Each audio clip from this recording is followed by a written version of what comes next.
हाँ, तो जो लास्ट क्लास में हमने डिस्कशन किया था बैक प्रोपगेशन एल्गोरिथम का, उसमें मैंने कहा था कि ये थोड़ा सा कॉम्प्लिकेटेड है। मैं एक एग्जांपल और कराऊंगा इसका, जिससे थोड़ा सा बेटर अंडरस्टैंडिंग हो जाए। एक एग्जांपल से पूरे तरीके से क्लियर नहीं हो पाता। तो अभी आप लोगों के पास कैलकुलेटर लेके बैठे हो आप लोग?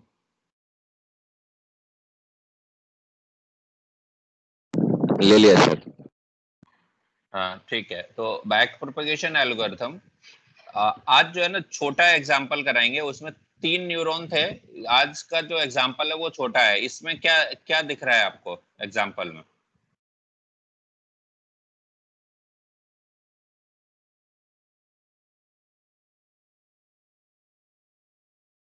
कितनी कितनी लेयर है? हिडन कितनी है? एक ही है सर हिडन तो। हिडन एक है। इनपुट न्यूरॉन कितने हैं? एक एक है। मतलब दो जगह से दो इनपुट आ रहा तीन इनपुट न्यूरॉन दो है ना? एक दो। हिडन न्यूरॉन कितने हैं? दो है। दो।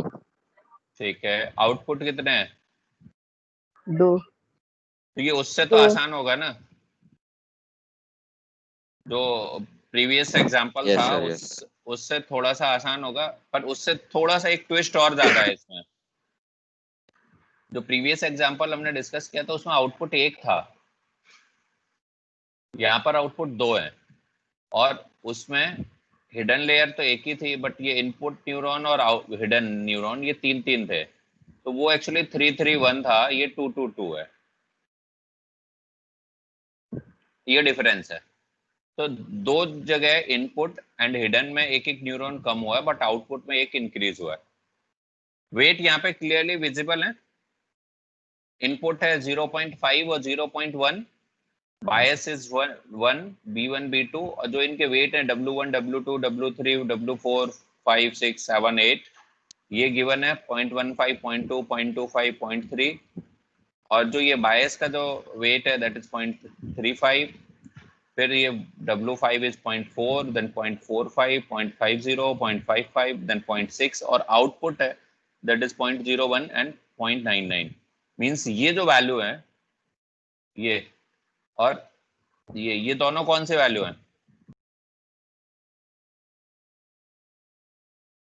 Target value output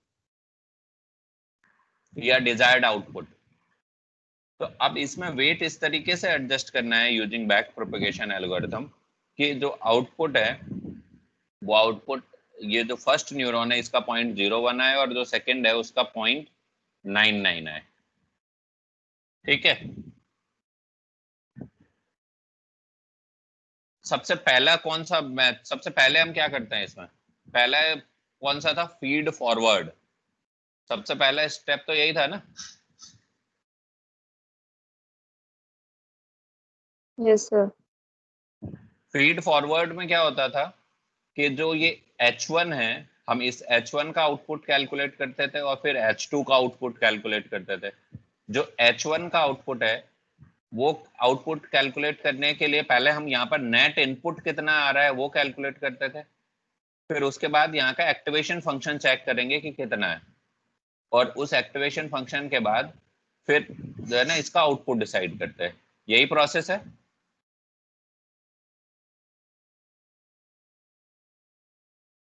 yes sir. Yes sir तो नेट इनपुट के लिए अगर जो H1 का नेट इनपुट देखें तो क्या होगा? ये जो इनपुट 1 मल्टीप्लाइड बाय ये W1 plus input 2 multiplied by W2 plus B1 और मल्टीप्लाइड बाय इसका वेट। तो जो net input H1, H for hidden layer, 1 for first neuron. This net H1 will be equal to W1 I1, I1 means input 1 plus W2 I2 means W2 weight है, I2 input 2 और B1 multiplied by 1। जो बायस है जो वो क्या है 1। तो इसकी वैल्यू वो कितनी आ जाएगी? Net H1 0.15 plus 0.05। ये जो 0.15 इसका वेट है इनपुट इज 0.05 प्लस ये, फिर इसके बाद क्या देखोगे, वेट कितना है 0.2 और इनपुट कितना है 0.1, सो 0.2 मल्टीप्लाइड बाय 0.1 प्लस जो वेट है 0.35 मल्टीप्लाइड बाय 1, जब इन सब का सम किया तो that will be equal to 0.3775। ठीक है, अब ये जो है नेट H1, ये इस तरीके से आप मान के चलिए कि ये H1 है, तो ये नेट H1 यहां आ गया, नेट H1। इसके बाद जो आउटपुट जो आएगा ना, आउटपुट H1, उससे पहले यहां पर क्या लगा हुआ है, एक्टिवेशन फंक्शन। तो आउट H1 जो है ना वो क्या होगा, एक्टिवेशन फंक्शन जो आपने बोला बाइनरी सिग्मोइडल फंक्शन। तो बाइनरी सिग्मोइडल जो फंक्शन होता है वो बाइनरी सिग्मोइडल फंक्शन, जो ये इसका फॉर्मूला क्या होता है, 1/1 plus e to the power minus sigma X. और जो ये x है वो कौन सी वैल्यू होती है आपकी, इनपुट वाली। तो out H1 will be equal to 1/1 plus e to the power minus ये नेट H1। नेट H1 की वैल्यू कितनी है, 0.3775। So out H1 will be 0.5932। यहां तक तो कोई दिक्कत नहीं। No sir. Similarly out H1 भी ऐसे ही कैलकुलेट हो जाएगा, sorry out H2, out H2 calculate Yes, करना sir. है। तो out H2 will be equal to, जो ये यहाँ से आपने इनकी जो वैल्यू कैलकुलेट करोगे, out H2 this will be equal to I1 multiplied by 0.2 plus I2 multiplied by 0.3 plus इसके B1 का भी इनपुट जा रहा है ना, तो 1 मल्टीप्लाइड बाई 0.35, उससे आपका नेट H1 आएगा। फिर उसके बाद आउट H2 क्या होगा, 1/1 plus e to the power minus net H2, so that will be equal to out H2। यानी अब जो है अगर हम यहाँ पर देखें तो अभी हम कहाँ पहुंच गए हैं, इस पॉइंट पर। जो आउट H2 है वो इस पॉइंट पर आ गया है, यहाँ तक इन फॉरवर्ड डायरेक्शन। इसके बाद अब कैलकुलेट करना है क्या हमें, आउटपुट। तो आउटपुट कहाँ जाएगा, आउटपुट एक तो आप आउट ये वाला कैलकुलेट करोगे 1 पर, और दूसरा एक आउटपुट कहाँ होगा, सेकंड पर। सो this is net output 1, means this is calculation for this output neuron या फर्स्ट आउटपुट न्यूरॉन। जो इसकी जो वैल्यू होगी दैट विल बी W5। यहाँ पर वैल्यू क्या है, W5 multiplied by out H1, क्योंकि ये जो आउटपुट आ रहा था H1 का वो इसमें मल्टीप्लाई होगा, प्लस W6 मल्टीप्लाइड बाई ये आउटपुट जो H2 का जो आउटपुट आ रहा था वो, प्लस ये जो B2 है इसका और इसका जो वेट है उसका मल्टीप्लीकेशन, तो 1 इंटू 0.6। तो अब W5 multiplied by out H1 plus W6 plus multiplied by out H2 plus B2 into 1। तो जो इसकी जो वैल्यू है नेट आउट 1.4, यहाँ का वेट है, ये वेट 0.4 है। आउट H1 आपने ये कैलकुलेट किया था, प्लस 0.45 ये वेट है W6, सो 0.45। आउट H2 आपने ये कैलकुलेट किया था 0.6 मल्टीप्लाइड बाई 1, तो ये value I net out H1। But ये जो नेट आउट H1 है, अगेन ये इस तरीके से है, ये आपका आउटपुट न्यूरॉन है। तो यहाँ पर जो आएगा ये है नेट आउट H1। अभी यहाँ पर आउटपुट इसका नहीं आएगा, क्योंकि आउटपुट जो आप कैलकुलेट करोगे वो आप कैलकुलेट करोगे एक्टिवेशन फंक्शन के। So that out, oh sorry मैं H1 बोल रहा था ना, ये O1 है, क्योंकि O1 यानी means output first neuron. So output of first neuron ये नेट आउट O1 है। सो अब एक्टिवेशन फंक्शन फिर से आप वही लगाओगे 1/1 plus e to the power x। तो इसकी जो वैल्यू आई that is 0.75136507.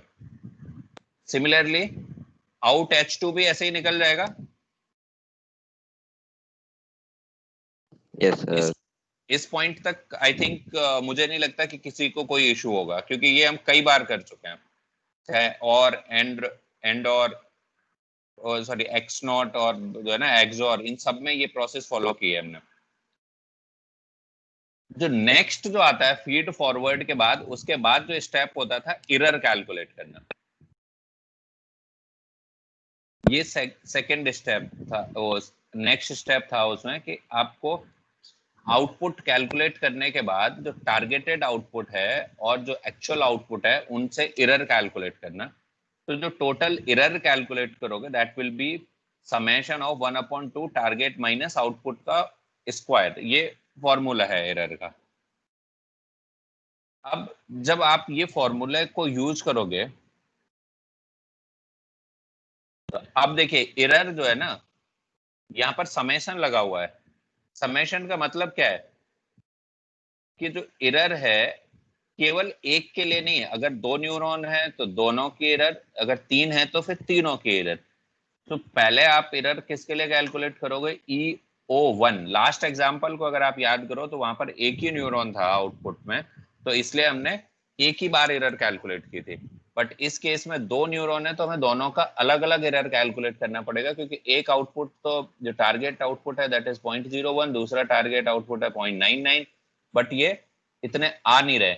आउट 1 आ रहा है जो है ना 0.751 और आउट 2 आ रहा है 0.772. तो ये जो 0.01 आना चाहिए था उसकी जगह 0.07 आ रहा है, वो 0.751, और जो 0.99 आना चाहिए था वो 0.7729.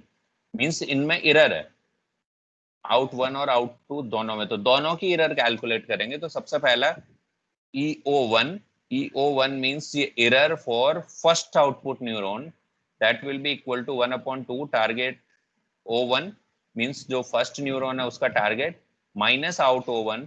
तो जो 1/2 आउटपुट जो टारगेट क्या है 0.01 माइनस 0.753657. जब इसको सॉल्व किया तो ये वैल्यू आई आपकी, यानी this is error in first output neuron. Next similarly आप क्या कैलकुलेट करोगे? Error in second output neuron. इसके लिए भी वैल्यू यहाँ पर क्या होगी? 1/2 target O2 minus out O2 का होल स्क्वायर. वैल्यू लिखूं इसकी या हो जाएगा ये? This will be equal to, ये जो अब आप सॉल्व करोगे इसे तो 1/2 जो टारगेट है कितना है? टारगेट कितना है? 0.99. 0.99. और जो वैल्यू है आ रही है वो कितनी है? 0.7729. इसका होल स्क्वायर. जब इसे सॉल्व करोगे तो इसकी वैल्यू इतनी आ जाएगी आपकी. ठीक है, दिस इज EO2. अब जो कैलकुलेट करना है वो यहाँ पर लिखा था ना summation. E total is summation. तो जो total error is sum of these two error. तो आपने इन दोनों को सम कर दिया. So this is complete error 0.2983711109.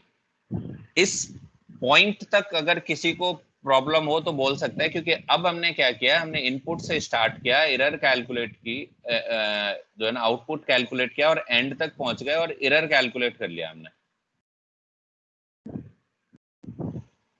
इस पॉइंट तक किसी को कोई इशू?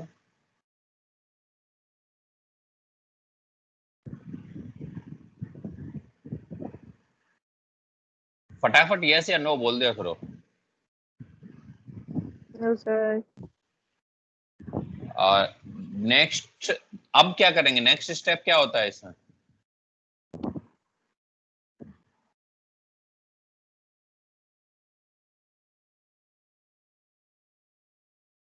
नेक्स्ट स्टेप क्या होता है? Updation. Back propagation. So next is backward pass. ये मैंने सॉल्व एग्जांपल इसलिए लिया है क्योंकि यहाँ पर आपको क्लियरली वो जब हम वन नोट में पढ़ा रहे थे तो बार बार ये डायग्राम ड्रॉ नहीं कर पा रहे थे, इसलिए मैंने यहाँ PPT से एक सॉल्व एग्जांपल लेके और उसको यहाँ पे आपको एक्सप्लेन कर रहा हूँ कि ये डायग्राम बगल में आपको ड्रॉ है, क्लियरली विजिबल रहेगा कि एक्चुअल डायग्राम क्या था।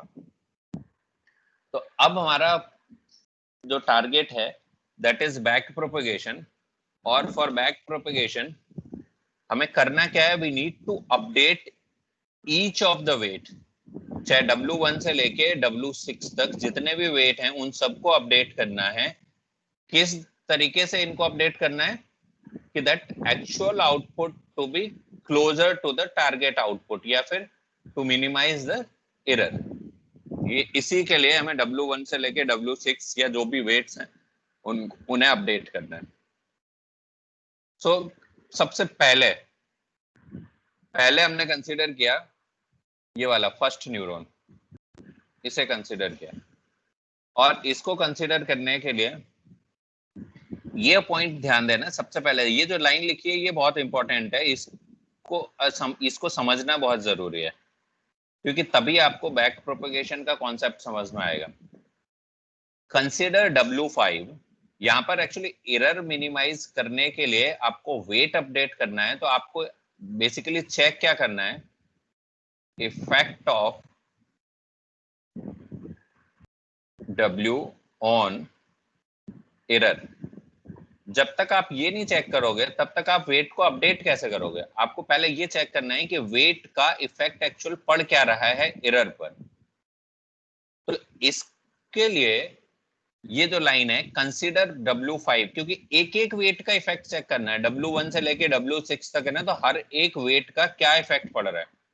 एक और चीज है, यहाँ पे ये जो पूरा न्यूमेरिकल सॉल्व किया है इसमें केवल और केवल W1 से लेके W8 ये इन्हीं वेट को चेंज किया है, ये बायस के वेट को अपडेट नहीं किया है इस सॉल्व करने में।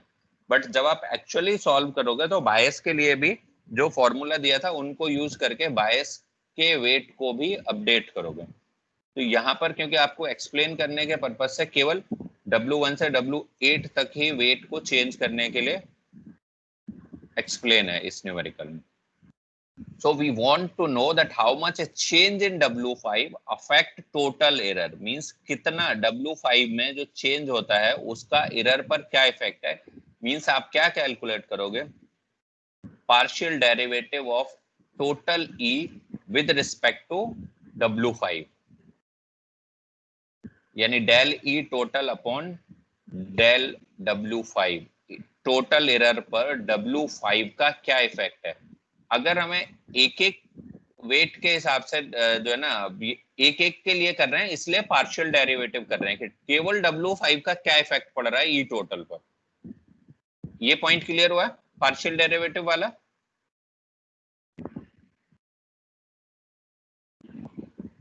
Yes, sir. नेक्स्ट, इसको ही बोलते हैं हम the gradient with respect to W5, जो है ना, इसीलिए जो है जो एल्गोरिथम जो एरर कैलकुलेट करता है उसको बोलते हैं gradient descent method. Gradient descent क्योंकि आप किसी पर्टिकुलर एक वेट के रिस्पेक्ट में एरर पर इफेक्ट कैलकुलेट कर रहे हो, या फिर किसी एक वेट का एरर पर क्या इफेक्ट पड़ रहा है। अब यहां पर देखो एक सीधा ये फॉर्मूला दे दिया कि del E total upon del W5, this will be equal to del E total upon del out O1 multiplied by del out O1 upon del net O1 multiplied by del net O1 upon del W5। तो ये अभी जो formula दिया है ये आपको समझ नहीं आ रहा होगा एकदम कि अचानक कहां से आ गया। ये जो आता है इसको बोलते हैं हम, ये आया है चेन रूल से।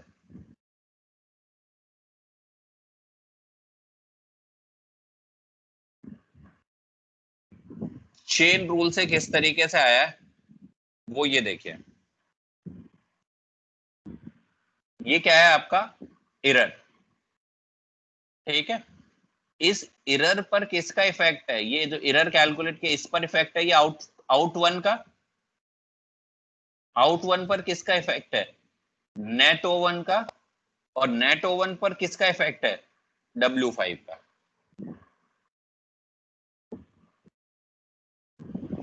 ये पॉइंट क्लियर हो रहा है? क्योंकि अगर ये पॉइंट क्लियर नहीं हुआ तो अभी आगे भी ये सेम प्रोसेस फॉलो होनी है। जब भी हम सॉल्व करेंगे इसे आगे, हर एक के लिए सेम प्रोसेस फॉलो होगी। जितने भी वेट अपडेट करोगे उन सब के लिए ये सेम प्रोसेस फॉलो होगी। अगर इस पॉइंट में कोई इशू हो तो आप पूछ सकते हो। अभी जो हमें चेक कैलकुलेट करना है, effect of change in W5 on total error, ये आप डायरेक्टली नहीं कैलकुलेट करके इसको चेन रूल के थ्रू कैलकुलेट कर रहे हो। और ये चेन रूल के थ्रू कैसे कैलकुलेट कर रहे हो, अगर आप यहाँ पर चेक करो कि जो एरर है, that error is depending on output, this output is depending on net input, और this net input is depending on W5।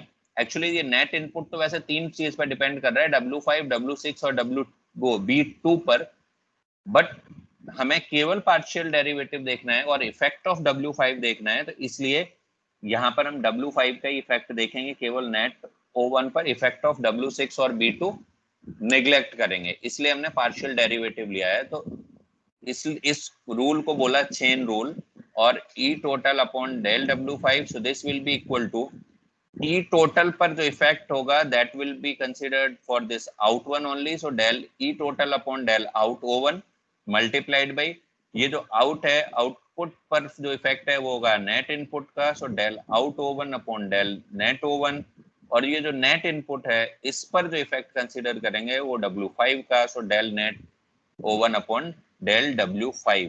तो ये जो चेन रूल है, ये चेन रूल में ये किस तरीके से ये इक्वेशन आएगा, इस इक्वेशन के लिए हर बार जब भी आप कैलकुलेट करोगे तो ये एक इस तरीके का छोटा सा डायग्राम आपको बना लेना पड़ेगा, तभी आप उसका चेन रूल प्रॉपरली समझ पाओगे कि वो चेन रूल किस तरीके से अप्लाई हो रहा है किसी एक पर्टिकुलर न्यूरॉन में, क्योंकि ये हर एक न्यूरॉन के लिए कंसिडर होगा। चाहे आप H1, अभी हमने ये किसके लिए लिया है, ये कंसिडर किसके लिए किया है, यहाँ पे दो न्यूरॉन है ना, आउट 1 और आउट 2, तो ये किसके लिए लिया है हमने,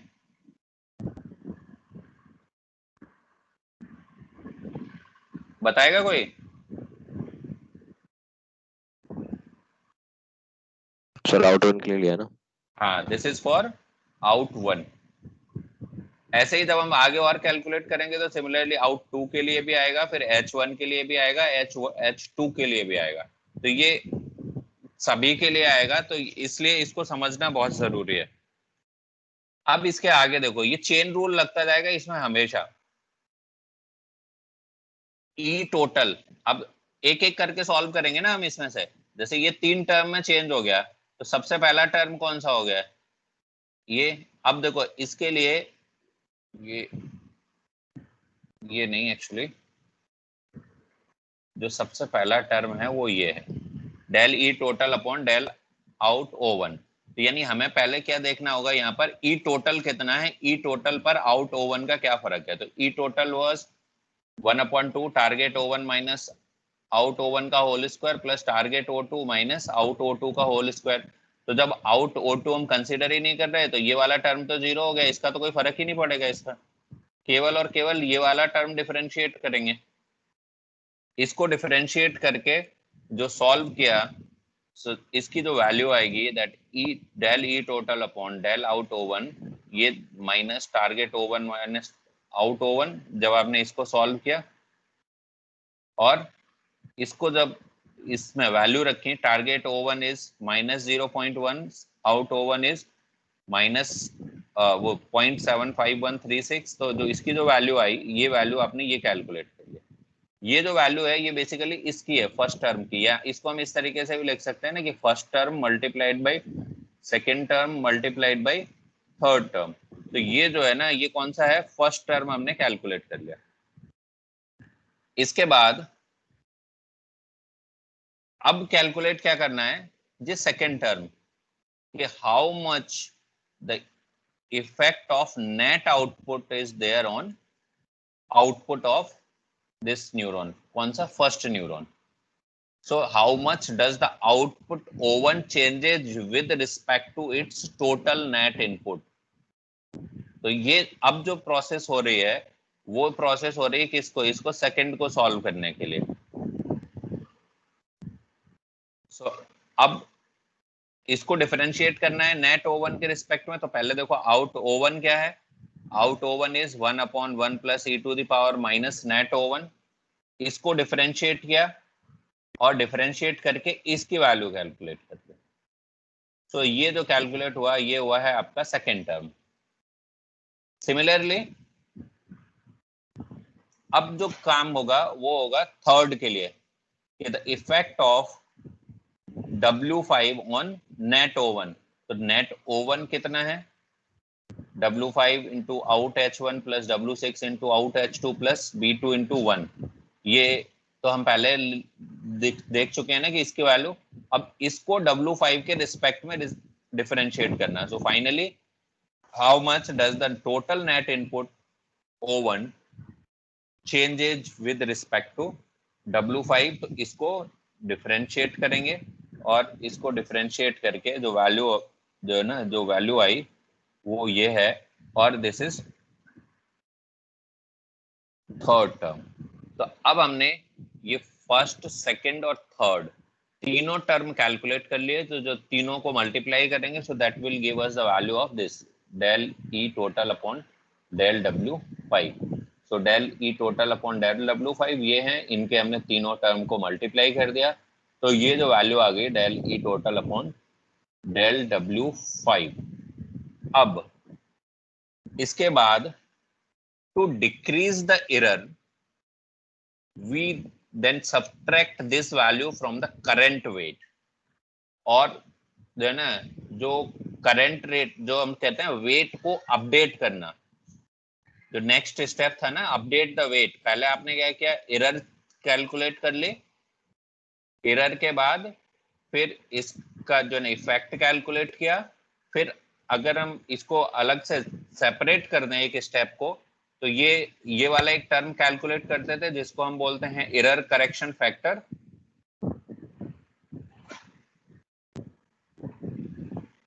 तो ये एक टर्म आपने अलग से कैलकुलेट किया था, एरर करेक्शन फैक्टर। और एरर करेक्शन फैक्टर के बाद फिर फाइनली आपने अपडेट किया था वेट को। तो यहाँ पर क्या है कि इस एरर करेक्शन फैक्टर टर्म को इसी के साथ कंबाइंड कर दिया है। सो जब एरर करेक्शन फैक्टर को कंबाइन किया, so initial wait was 0.4, learning rate है अगर 0.5, तो आपने इस टर्म को इससे मल्टीप्लाई किया और W5 को अपडेट कर दिया। तो ये जो W5 वेट था, ये W5 वेट कौन सा था, ये वाला।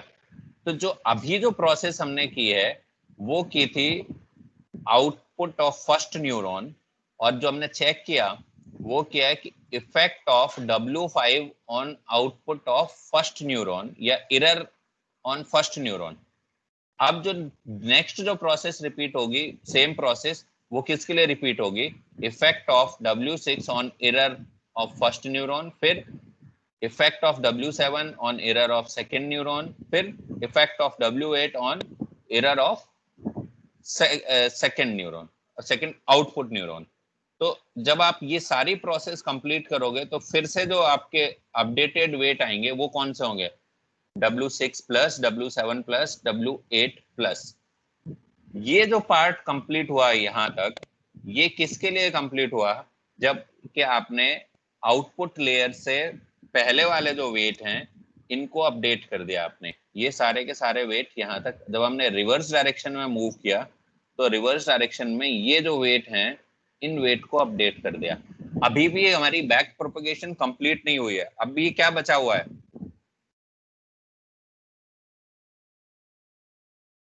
इसके बाद क्या बच रहा है। सर वेट अपडेट के बाद भी होता है कुछ?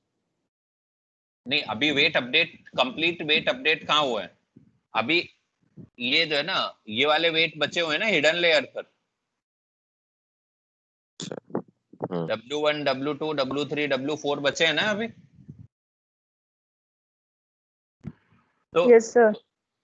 इनको अपडेट करने के लिए अब हम कहाँ जाएंगे, हिडन लेयर पर। Next we will continue the backward pass by calculating new values for W1 W2 W3 and W4।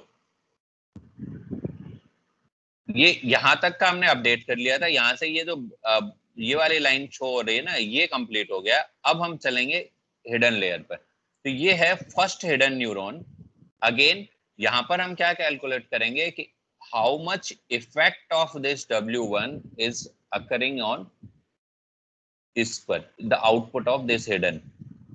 तो या एक और जो है ना, इसका जो आउटपुट है वो अल्टीमेटली हमें क्या देना है, एरर। तो जो हम चेक करेंगे effect on error of this W1। तो अब वो चेन रूल फिर से लगेगा। यहां पर हमने कैलकुलेट किया del E total upon del W1। तो जो del E total will be, इसको हमने कैलकुलेट कर लिया आउटपुट ऑफ H1, क्योंकि यहाँ पर क्या आउटपुट है। फिर आउटपुट का इफेक्ट आ रहा है इस एरर पर, ये जो आउटपुट है इसका इफेक्ट आ रहा है एरर पर। आउटपुट पर किसका इफेक्ट आ रहा है, नेट इनपुट का, और नेट इनपुट पर किसका इफेक्ट आ रहा है, W1 का। So del E total upon del out H1 multiplied by del out H1 upon del net H1 multiplied by del net H1 upon del W1। और जो ई total है, ई टोटल जो है, इसको अगर आप कैलकुलेट करोगे तो ई टोटल दोनों है ना, आउटपुट 1 के लिए भी है और आउटपुट 2 के लिए भी है। So del E not 1 upon del out H1 plus del E not 2 या EO2 upon del out H1। अब यहाँ पर जो है ना, ये जो फॉर्मूला लिखा था वो जो है ना, ये सेम फॉर्मूला है। अब यहाँ पर कैलकुलेट करोगे आप del E total upon del out H1, ये एरर इन दोनों का सम होगा।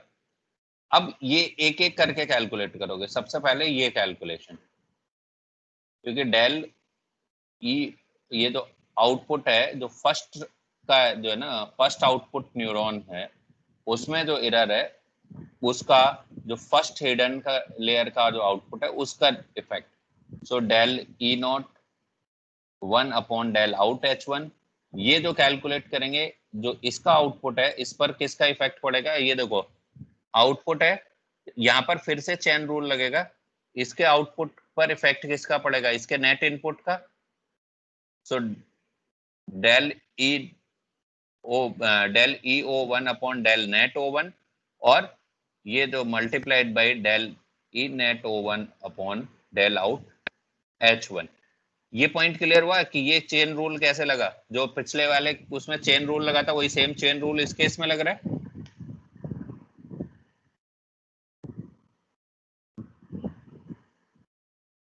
क्लियर है। Yes sir. फिर इसमें जो है ना, आपने इनकी वैल्यू रखनी,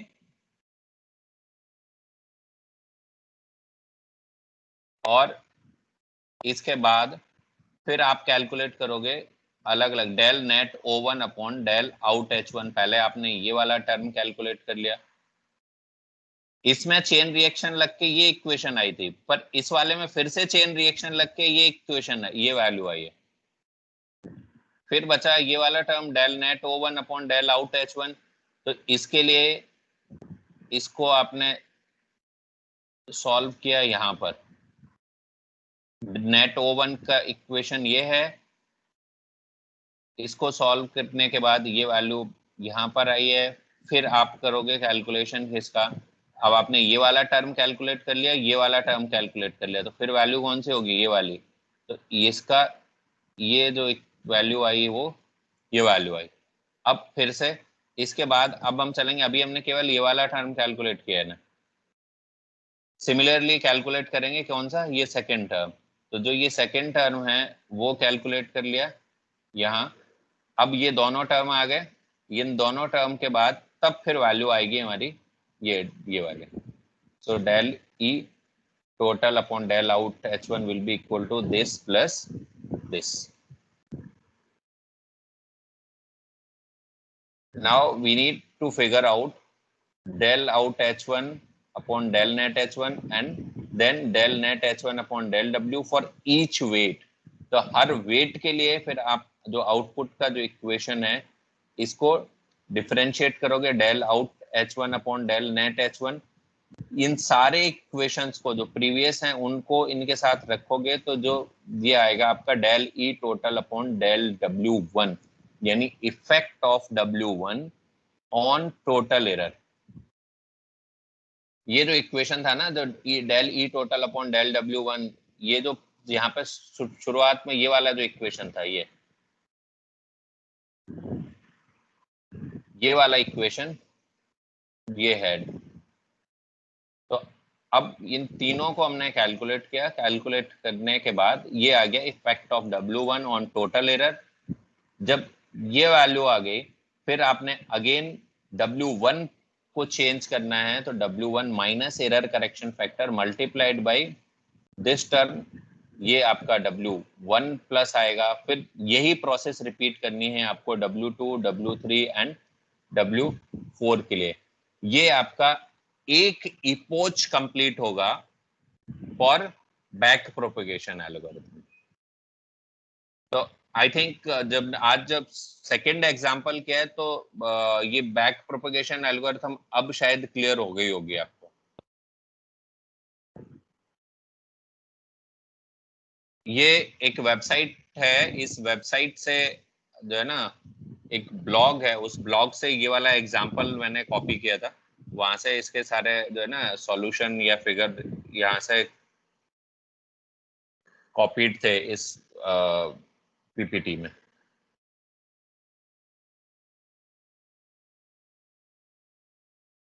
ये पूरा इसको जो है ना